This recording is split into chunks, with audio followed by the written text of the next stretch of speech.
Welcome to 101. I'm Greg Bassett, your host from the Salisbury Independent newspaper. And today we have a newsmaker in our midst from Perdue Farms. It's Steve Levitsky. He is in charge of sustainability. Steve, I don't understand what your job is, so you're going to have to explain this to me, but you're part of a very important thing going on at Perdue. I'm the Vice President of Sustainability at Perdue Farms, in the corporate level of the organization. Sustainability has got many facets. One of the primary things that I look at is the environmental side of that, of those silos. But it's sustainability is typically the environmental side, the social side, and then economic side. So if you look at the triple bottom line, it's what they call it. That a corporation should run in the fact that they can make money by doing the right things in regard to social and environmental aspects of their business. So. Is that a new concept, the idea that doing the right thing is actually a positive? It is somewhat. I mean, back in the 70s, actually the late 60s, environmental regulations became more and more prevalent, and most corporations realized they had to upgrade and do things that they weren't used to doing in the past because it was a regulation. But now, really, the consumers have become the voice that says, okay, what do we demand in regard to what's right in regard to the environment or social aspects. So. And consumers want to feel good about the product that they're buying. Exactly. Yeah, and there's many facets to it, but yeah, they want to make sure that they understand where their food is grown, how it's grown, and that it's grown in a way they feel comfortable with. So. Right. And not to make this about me, but as a reporter covering the poultry industry, not just Purdue's a part of it, and certainly a big part here. It's always been awkward because you see these practices that you wonder about, and you've got the environmentalists in your ear on one end. You've got the poultry companies saying, well, we have to do what we have to do, and we have these jobs. There's always the threat of leaving and conducting the business elsewhere. You want to root for the local poultry companies, especially Perdue. I always buy Perdue. I just believe in the product. I love the product. But you hear all this stuff, and even the arguments would be like, well, yeah, the farmers might pollute, but they pollute way more on the Western Shore, or the farms in Pennsylvania pollute more. But it seems like there's a different attitude. That's not the argument anymore. You guys just want to make sure that you're good environmental stewards. Correct. And I think that the one thing that we're looking at now is looking for collaborative approaches on how do we address some of the issues that people are concerned about, and also making sure people understand that whether it's poultry, whether it's beef, whether it's wastewater treatment plants that serve a human population, there's nutrients that come from everywhere, and that we're all in this together, that this is a situation. And I think there's an article in the paper just recently talking about population growth in the Chesapeake, and how we're all responsible, and how we all need to look in the mirror and work together as a team to accomplish the goals we want to accomplish. So. Now, the bad guy in all this is phosphorus, correct? That is one of the primary concerns in regard to the poultry industry. With poultry litter, it typically has a higher phosphorus content comparatively to the nitrogen content, and so in the past, most of the crops were you applied the litter based on the nitrogen limit, and then phosphorus was deposited on the soil. It's somewhat interesting that a lot of the academics back in the day, back in the 80s and 90s, thought you could just bank phosphorus, that it wouldn't impact the environment. So there wasn't a big concern about that. But then after more and more research was being done, they realized that could be an issue, and that they started to limit the phosphorus. So it stays in the soil for a while, and then it leaches out eventually.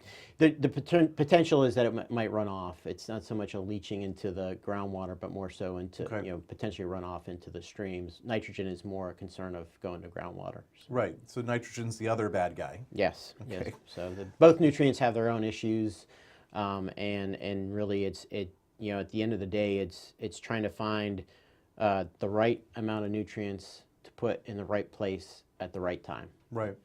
And that's, whether it's, again, the human population and the sewage sludge that comes from municipal sewage treatment plants or poultry litter, at the end of the day, there's nutrients in both, and it's just making sure you apply it correctly and at the right time of year for the right crops and the right amount. So the big picture is basically farmers independently grow birds for you all. Correct. And then sell them back to you. And then they have the manure from the poultry, from the chickens, and they want to keep that because that has value. Correct, correct. And that is sometimes the misnomer that people think it's a waste product and that the grower has to pay to get rid of it. Just the 90% of the opposite. time, yeah, they're selling it. Last year, actually, it was rather interesting. We had heard, especially on the upper shore, where farmers were having a hard time finding poultry litter, and were paying anywhere from $30 to $35 a ton for the material, which is it. My understanding, historically on the Eastern Shore, it was $15 to $20 a Right. ton was what you would pay for it. So there was actually a shortage of poultry litter last year. Right. So it's their manure, it's their litter, and they can do what they want with it. Correct. But somehow you all get held accountable for what the farmer does with his poultry litter. Yeah, and that is again. I think there's some groups that tend to try to push that narrative that it's a waste product that the farmer is now stuck with that they can't get rid of. We developed Perdue AgriRecycle back in 2001, essentially to address any excess concerns that there were. And we have growers that maybe don't have enough land to place it on or don't have farms adjacent that they can place it on. And so we'll take that material for free. We actually clean the houses out for free, take it back to Perdue AgriRecycle. And then we take that material, we thermally treat it to kill pathogens, kill the weed seeds, and then pelletize it and then sell it as an organic fertilizer. And so we've taken away the concern of if you have a farmer that doesn't have an outlet for it, they now have a potential outlet for it. But most of the time, they don't need AgriRecycle because they're selling it for profit. Right. And I've heard from multiple farmers that that they make tens of thousands of dollars off of their poultry litter annually. So it's a revenue. Right. So. I haven't followed up on AgriRecycle. When they built it in 2000, 2001, it was a huge deal. And it was seen as something that would solve the problem. There was all this poultry litter. What are we going to do with it?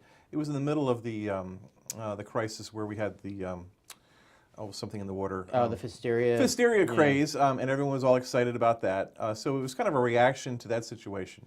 Purdue seemed to say, we'll take all the litter, we'll make it clean and pure, we'll haul it, we can haul it anywhere, it'll all be good.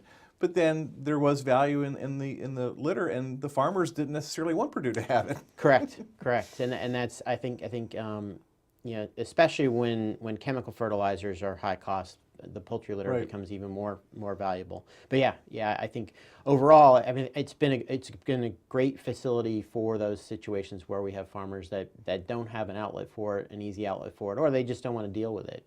Some farmers would rather just focus on growing the chickens and not have to try to find an outlet for the material. But yeah, it's been a good success. We've moved over 1 million tons of material through the facility over the life of the facility, and over the life of the facility, we've also shipped about 50% of that material outside the Chesapeake Bay watershed. Which is one of the primary concerns is, and as I said before, concentration of people, concentration of poultry, and a concentration of nutrients. Then it's making sure you're using the nutrients at the right place at the right time. So part of the AgriRecycle philosophy is get it out of the Chesapeake Bay basin, and then you have the potential to use it somewhere else where it's needed as an asset. And remove some of those nutrients from the shore. So The science is amazing how portable this stuff is. because we pelletize it, and Yeah. because and prill is You another can thing hold we do it, with you it. can put it in your hands. It's fine. Yeah. Well, and one of the biggest assets with it is the precision ag side of it. So most organic fertilizers like poultry litter, it's much harder to precision apply. You'll put a ton an acre or whatever you come up with as you need based on your nutrient management plan. But with the final product at Purdue AgriRecycle, it's either pellets or it's prill, which look like little BBs. You've probably seen it with Right. different ag products you buy at Home Depot.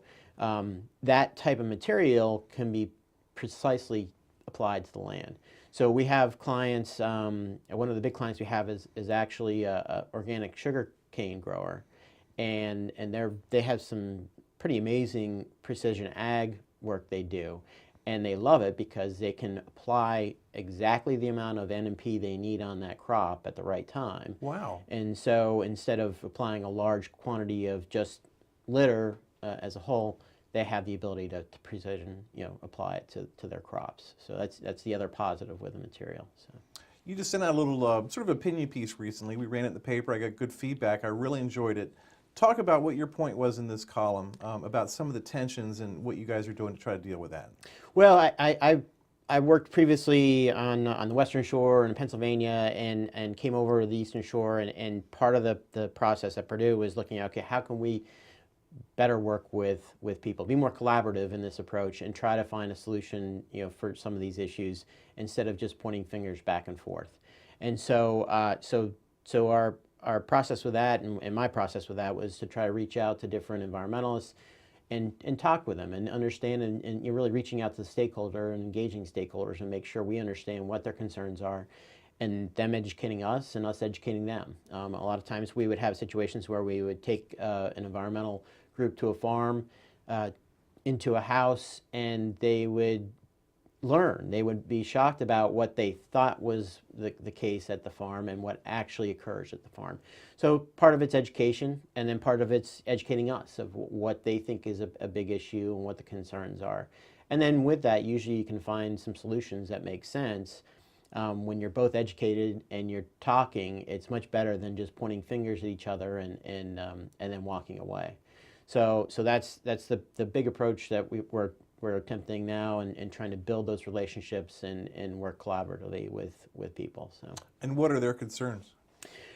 Primarily nutrients going to the bay. The concern is that over the years there's been an increase of nutrients applied to the land.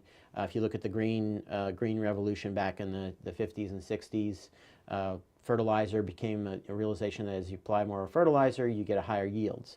And that was before the science was really there to understand in what amounts are needed for corn versus soybean versus some other crop. So during that time period, there was a large amount of nutrients that went to the bay. Over time, though, as some of the land grant schools and ag programs started to understand how best to apply, then you had them working with extension agents and working with farmers and saying, okay, based on a corn crop on this type of soil, this is the amount of N and P you need for the crop. And so there's been a lot of education, and farmers are, I think sometimes they get a bad rap because people just think they just apply fertilizer haphazard. That's not what they do. They don't want to do. Essentially they're paying for that nutrient, so they want to apply just enough to make sure they get as much yield out of it, but not lose any of it, because every amount of nitrogen and phosphorus that goes off the farm is lost money to them. So really, I think that's their concern is N and P, the nutrients that go to the bay. But on the other side of it, I think that some of what we're talking about is look, there's already farmers that are doing precision ag and some of this progressive stuff that we want to do, and we're working on things like agri-recycle, and then we just open up agri-soil too, a compost facility, to try to address some of those concerns. So. My father's cousin down on our farm down in Ironshire, one time he was complaining to me that the state guy was going to come by and show him how to apply manure. He actually had some pig manure that he wanted to apply, which is just really bad manure, and the state guy wanted to show him how to do it right, and he was complaining because he said he'd been applying manure for 40 years, he knew how to do it, and I was like, but you're doing it all wrong. And he was just so hard-headed that no one was going to show him how to apply manure. Do you experience that with the farmers, or are they much more open-minded now? I think most are more open-minded now. I think there's a kind of a change in generations, and also just education. I think that the problem, the example you're giving, is someone coming to tell you how to do things Right. is not the way to approach it. Okay. The collaborative approach is Right. explain to me what problems you have growing and using swine manure, and then I'll try to explain to you what some of the issues are and how we can better do it. Well, he didn't have any problem. He just put it wherever he wanted. Well, that would be a potential concern. I think the big thing is understanding both sides of the argument and trying to come up with a solution that works for both. Yeah. And I think He did have the greenest grass in the county, though. I'll give him that. Well, he might have. I don't know what the NMP were that he was applying, but yeah, I think at the end of the day, all the farmers have nutrient management plans that they have to follow. It was interesting in the one discussion in the op-ed you mentioned. We talked about the food fight discussion. Which is a great line. I love the food fight. Yeah. In a way to put it in context. Yeah. Well, and it was good because it was lighthearted. They were, and that's what they were attempting Right. to do, to not make it a point fingers. Let's sit down as a group and come up with solutions. And then the food system and can the Bay coexist at Washington College? One of the very interesting parts of the conversation there were several. There's a river keeper, a couple organic farmers, and we had a person from Purdue there. And the discussion was about, okay, well, if you grow organic, then it's good. And if you grow conventional, it's bad. And the organic farmer said, no, it's got nothing to do with organic or conventional or poultry or swine. Or there are great swine operations. There are bad swine operations. There are great organic operations. There are bad organic operations. It's making sure you understand the science behind how best to do it, and then implementing it properly. So the pushback, and it was ironic. It was from an organic farmer, but their pushback on it was, you could have a conventional farm that is better for the environment than an organic farm. It's just making sure that you're doing the right thing, and understanding the science behind it, and applying the right nutrients at the right time, and handling it properly. So it's interesting to me because the whole foundation of the Purdue company is what goes on inside the chicken house, to make sure that the product is one that people want to eat. But now your responsibilities are way out in the field, and you're just worrying about so much more than what goes on right in there. That just fascinates me how the learning process for the company had to change. Yeah, I think what's interesting, what I've found amazing about the company is the culture of it. Not so much what you said about focusing in the house, but really the focus was on the consumer. What does the consumer want? What Frank started in the 60s and 70s was understanding that the consumer wanted a quality product, and they would pay a little bit more for it. And pay for the Purdue name because of that quality. Yeah. And so Frank realized, reached out to the consumer and understood the consumer's needs and wants, and then addressed it with a product. And I think it's the same thing we're doing today. We realize that nutrients and carbon footprint and animal welfare and antibiotics are important to the consumer, and so we're addressing those things. So I would say that some of the reaching outside of the house itself is because the consumer is concerned about those issues, and we take what the consumer wants and is concerned about very, very dearly to the. I mean, it's really the culture of what I've seen at Purdue, right? Which ties well into sustainability, because really sustainability is about stakeholder engagement and understanding your stakeholders and understanding what their concerns and needs are, and then trying to address it and still be profitable. And so the collaboration on the environmentalist side is very important, but so is the collaboration on the consumer side and understanding their wants and needs, and then from that driving what's more sustainable out of the company. So I think it all ties together. I think the movement outside the house is because the consumer has interest outside the house, and so we understand that and realize that that's where we should focus. So. My farmer friends would argue, but the ones that have problems with the so-called environmentalists, the Hudson Farm situation down in Berlin really was a giant step back in terms of those relationships. But they sum up their argument in the bumper sticker, no farms, no food. So if you attack a farmer, you're not going to eat. And it brings the argument back to where it needs to be. If you don't have farms, you're not going to have food. But you go so far beyond that in terms of the openness and the thinking. So it's not such a simple argument, if that makes sense. No, yeah, it's not. I think the Hudson trial was really a step back for everyone on the shore. And I just had a discussion with an executive director of one of the river keepers on the shore about that topic, and the fact that one of the progressive things that Purdue had done was we worked with the EPA and put a memorandum of agreement regarding us looking at the poultry farms and making sure they were done in the right fashion in regard to the environmental issues. And when the Hudson trial hit, it really killed that program because the farmers were concerned about issues related to us looking at those things and it tying into the potential issues with the case.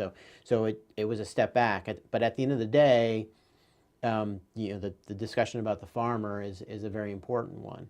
I think that the numbers keep going down and down, but it was, I think, 2% of the population where farmers were feeding 100% of the population. Right. I think it's down to 1% now.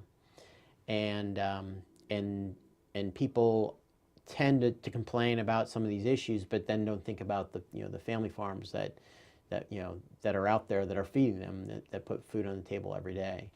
And so yeah, it's important to understand that your food that comes to your table every day is coming from somewhere. And I think there is that movement where, in probably my generation, the Gen X was where the movement was, where you had, before that, a lot of people lived on a farm, did things. My generation, some people like myself actually did some farming at home. We had a small lot and we grew vegetables, and so you understood the tide of food.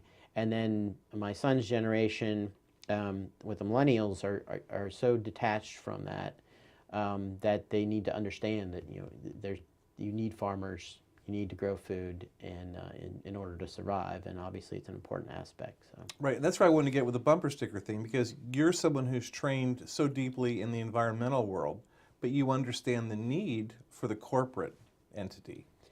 Yeah, and I think that when you look at, probably the biggest thing to look at, it could be, you could use any of the natural resources, but carbon footprint is probably one of the good things to really look at. If you look at, some of the argument is go to the small farm, raise a couple hundred chickens and buy your chickens there, and if that's what you want to do, that's fine. But the potential issue with that is then the carbon emissions start to go up, because the efficiencies of the scale of operation that we're at reduce the amount of carbon emissions per chicken that we put out the door. Right. And it's the same for water and other things. A lot of the automation and some of the things that are done in a large corporation really reduce the impact to the environment because of the efficiencies we could do at scale. And so that it's an important thing. And one of the things that was interesting when we purchased Coleman and started doing organic, another interesting part of that is that we learned a lot of things from Coleman. And actually, instead of saying, well, you should do things Perdue way, we realized, well, we should be doing things the Coleman way. And interesting. And integrated a lot of the organic process into our actual conventional farms. But the positive with it is trying to grow organic at a large scale more efficiently and actually better for the environment. So interesting. Yeah, I don't care about organics. I want the biggest, fattest chicken I can eat. and that's the interesting part. I don't care what they put in it. Many consumers are very interested in that aspect, and there's other consumers that just want their chicken and have no concern about that. But that it goes back to the consumer awareness and what consumers want, in trying to address those. So. What's your background? Where'd you go to school?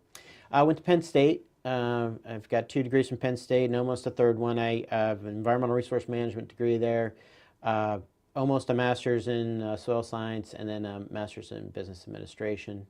And so I've got a kind of a broad range of experience there on the education side. So that makes him a smart guy. I don't know about that, but I definitely have a lot of degrees and a lot of money put into Penn State. So, how long have you been on the shore? I've been over on the shore for about 1 year and 3 months. And before that, I lived in Baltimore and I worked for American Sugar Refining, which owns Domino Sugar, right. Florida Crystals, C&H Sugar, a bunch of sugar brands across the globe. Was the director of sustainability for that corporation. So you're in Baltimore and you tell them you're coming down here to work for the Perdues. What was the reaction? I think mostly positive. I think most people on the Western Shore, a lot of people buy Perdue chicken. It's a quality product. It's what they grew up on, and so I think there was also some misunderstanding from some of the environmentalists of what's going on the shore, and I think that was what was enlightening to me, is to come down here with a fresh, open mind of understanding the issues that are here on the shore and how Perdue and the poultry industry is involved with those issues and what the real story is. And so what I found was, I think a lot of the information out there was not the right information, or somehow spun to make it look worse than it really was. And so it's really been my job to make sure people understand and educate people about the positives of what we're doing. So. Yeah, as a reporter, I've thought that my whole life, like, oh, you're soft on Purdue. But, I understand the business. I understand what people are going through and how it affects all the different economies and the different people at different levels of the workforce. Just the opposite, I really respect what they do more than anything. Yeah, and like I said before, a lot of the people that we take into a poultry house, it's the first time they've ever been in a poultry house, and so it's really an education for them, and I think they walk away with a different vision of what's going on and what the concerns are, and so I think that's the big goal for me, is to educate people and make sure they understand the environmental and sustainability aspects of growing chicken. Did you know how complicated it was before you got here? No, I did not. Isn't it amazing? I mean, right now, there's guys in a poultry house pulling chickens out because they have to be on the line at 3:30 today. I mean, there's a system. Yep, it's amazing, the numbers, the amount to go through the processing plant, and when you step back and you think about it, it makes sense. Yeah. But when you don't get involved in the details, you really don't understand it. And it was the same thing with sugar too, where there was there's just every business and every industry has its own aspects that you just think, well, it shows up on the shelf and I buy it and that's it. And then you get involved in the industry and you understand some of the issues and concerns, and you also understand that there's reasons for doing things the way they're done, and usually they're the positive in regard to environment, economics, and social aspects. So when we talk about our local economy and getting smart people here doing important things, you're like a poster child for that. You're the kind of person that people here want to move here. How's your experience moving here and living here? It's been great. It's been great. I grew up in a rural area, lived in State College, Pennsylvania, where Penn State's at, a rural area. So I was used to it. Moved to Baltimore, and I loved that also. I lived right in the city, and did a lot of fun things there. And this is kind of coming home. I mean, really coming back to a more rural agricultural community. And then the big positive is being so close to the beach that you can also enjoy that aspect. So it's been a great experience so far. What's next in your job? What's the next thing you want to accomplish?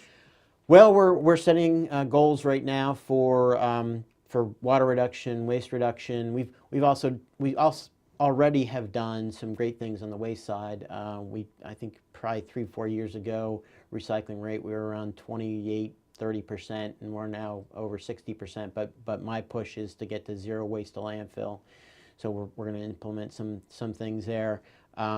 Carbon footprint reduction goals, and so essentially we're going to put together some goals, longer term goals, 3 to 5 years.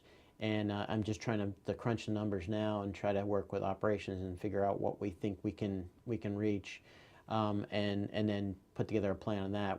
We have an internal environmental scorecard that we've been using for the last, I think it's 5 years now. And that scorecard measures waste, recycling. We have green teams at each facility, and the associates are involved in that. And the associates bring to the table ideas of how to reduce waste, energy, water. So the plan is, with those goals, is for each individual plant to come up with a sustainability plan for their plant, and drive reductions and resource use through each plant. So those are, I think, the big things on the plate that we're attacking right now. So. Well, thanks for being here today. I learned a lot. I hope the viewers did. Thank you. Thank you for having me. He's Steve Levitsky. He's the Vice President of Sustainability for Perdue Farms. We're thrilled to have him here on One-on-One. I'm Greg Bassett from the Salisbury Independent. Another edition of One-on-One right here on PAC 14.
First Shore Federal is proud to support PAC 14 and one-on-one. We'd encourage every business to support PAC 14 and pick a program and support it, and let's make a difference.